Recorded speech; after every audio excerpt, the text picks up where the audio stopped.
ಎಲ್ರಿಗೂ ನಮಸ್ಕಾರ. ನಮ್ಮ ಅಡುಗೆ ಚಾನೆಲ್ಗೆ ಸ್ವಾಗತ. ಇವತ್ತಿನ ವಿಶೇಷ ಗರ್ಗರಿಯಾಗಿ ಸೂಪರ್ ಟೇಸ್ಟಿಯಾಗಿರೋಂಥ ಮಸಾಲೆ ರೊಟ್ಟಿ ರೆಸಿಪಿ. ಮೊದಲನೇ ಸ್ಟೆಪ್ಪಲ್ಲಿ ಬಟ್ಲ ತೊಗೊಂಡಿದ್ದೀನಿ.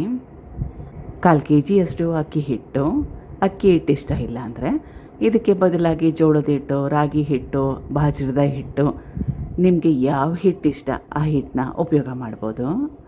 ಇದು ಸಣ್ಣದಾಗಿ ಕಟ್ ಮಾಡಿ ಇಟ್ಕೊಂಡಿರೋ ಪಾಲಕ್ ಸೊಪ್ಪು, ಈರುಳ್ಳಿ, ಹಸಿರು ಮೆಣಸಿನ್ಕಾಯಿ, ಅರ್ಧ ಟೊಮ್ಯಾಟೊ, ರುಚಿಗೆ ತಕ್ಕಷ್ಟು ಉಪ್ಪು, ಅರಿಶಿನ ಮತ್ತು ಅಚ್ಕಾರದ ಪುಡಿ.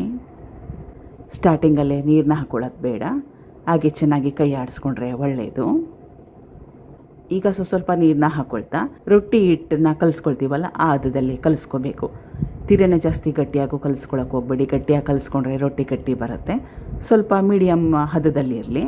ನೋಡಿ, ಇದು ಪರ್ಫೆಕ್ಟಾಗಿರೋ ಕನ್ಸಿಸ್ಟೆನ್ಸಿ. ಇದನ್ನು ಸುಮಾರು ಒಂದು 5 ನಿಮಿಷ ರೆಸ್ಟ್ ಮಾಡೋಕ್ಕೆ ಬಿಟ್ಟರೆ ಸಾಕಾಗುತ್ತೆ. ನಾನು ಉಪಯೋಗ ಮಾಡಿದ್ದು ಹಿಟ್ಟನ್ನ ಕಲಿಸ್ಲಿಕ್ಕೆ ತಣ್ಣೀರು. 5 ನಿಮಿಷ ಆದಮೇಲೆ ಕನ್ಸಿಸ್ಟೆನ್ಸಿ ಸರಿಯಾಗೇ ಇದೆ. ತೀರಾ ಜಾಸ್ತಿ ಗಟ್ಟಿನೂ ಇಲ್ಲ ಅಥವಾ ತೆಳುವಾಗೂ ಇಲ್ಲ. ತುಂಬಾ ಜಾಸ್ತಿ ತೆಳುವಾಗಿದ್ದರೆ ಸ್ವಲ್ಪ ಹಿಟ್ಟನ್ನ ಹಾಕ್ಕೊಂಡು ಕಲಿಸ್ಕೊಂಡು ಕನ್ಸಿಸ್ಟೆನ್ಸಿನ ಅಡ್ಜಸ್ಟ್ ಮಾಡ್ಕೋಬೋದು. ರೊಟ್ಟಿನ ತಟ್ತಾ ಇದ್ದೀನಿ. ರೊಟ್ಟಿ ಮಿಷಿನಲ್ಲಿ ಕೂಡ ಈ ರೆಸಿಪಿನ ಮಾಡ್ಕೋಬೋದು. ಡೈರೆಕ್ಟಾಗಿ ಹೆಂಚ್ ಮೇಲೆ ಕೂಡ ರೊಟ್ಟಿ ಮಾಡ್ಕೋಬೋದು.